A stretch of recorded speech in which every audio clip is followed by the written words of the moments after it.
Manchester City taking on PSG. City going to that tie 2-1 up.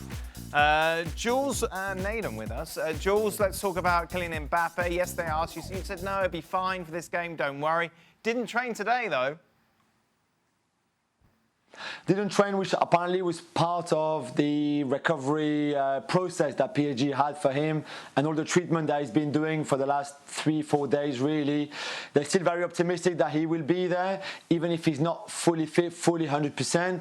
And I think they know that even you can't do it without Kylian Mbappe there. And even a Kylian Mbappe with 50%, 80% can help you qualify if you get that chance. So I think they will do everything they can for him to be there, even if it's just 80% of his physical ability, really. But I guess the next 2 days will be key. But from what I believe and what I was told, today was not a surprise that he was not training, really. Tomorrow will be the big day if he's there training before the game, the day before the game. It wasn't his best performance in the first leg, Jules. Was he injured then? So he says he was not fully fit, exactly, and we've seen a few moments in the game where he was stretching his groin, his calf as well, which is where the problem was this weekend, and that's why he didn't play on Saturday against Lens and why he didn't train today either. He's played a lot of games, he's had a lot of little niggles, and he had COVID, of course, back in August, which hit him quite hard. So there's a big question mark over how much has he really been fit this season overall. But certainly it looked like he was not 100% in that first leg, and maybe that can explain partly why he was so disappointing. But he won't be fit regardless in the second leg on Tuesday. He won't be 100% again. So let's see what he can do again, what is quite diminished for such a big game. Nedum, you're Mr. Sensible on the show. You'll tell me it's a big test for Manchester City. PSG have got some big players. City inexperienced at this level of the game. So will they be lucky to maybe even make it through to the final? Do you want me to say anything, or are you just going to do my whole bit? Well, I don't know. This is what I expect from you when we're talking about Manchester City. You play down their chances so much as if they're just a little underdog. No.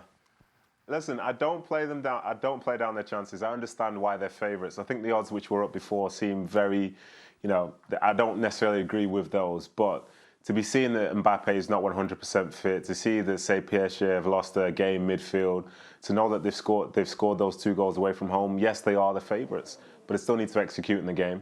And I think for PSG, they can score 2 goals. But I am confident in City, because I believe they can win this one particular match itself, even if PSG score 2.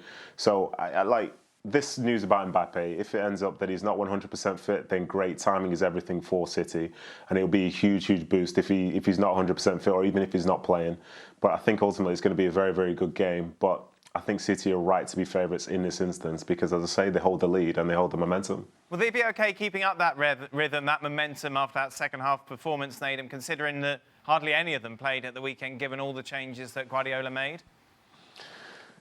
Well, you see, something about, I think, football this year is that you could miss a game, but then the rate in which you're playing matches then is the same as what it has been for probably every other sort of season in your career. To go a week without playing a game was perfectly normal once upon a time, but now you miss a midweek game and someone says, oh, you're out of rhythm and so on and so forth. But I think for whatever team he puts out for that game on Tuesday, I think it's going to be the best possible setup and combination of players for it. Some might have played on the weekend, some might not have. But the fact is, it's a game against PSG where you have a great opportunity to make it to a Champions League final.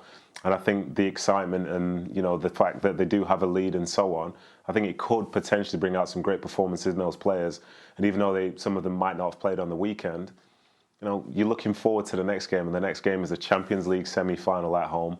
And what a great opportunity it is, and it's probably the biggest game for the club in probably the last 30, 40 years. So I think it should be a great occasion. It's going to be brilliant, isn't it? Well, not if you're Jules, obviously. Thank you very much, Jules. Just a reminder, 24 hours later, it is Chelsea against Real Madrid. 1-1 it stands going into the second leg at Stamford Bridge. Well, thank you very much for watching ESPN on YouTube. For more sports highlights and analysis, be sure to download the ESPN app. And for live streaming, premium content, and let's not forget as well, ESPN FC 7 days a week. Subscribe to ESPN+.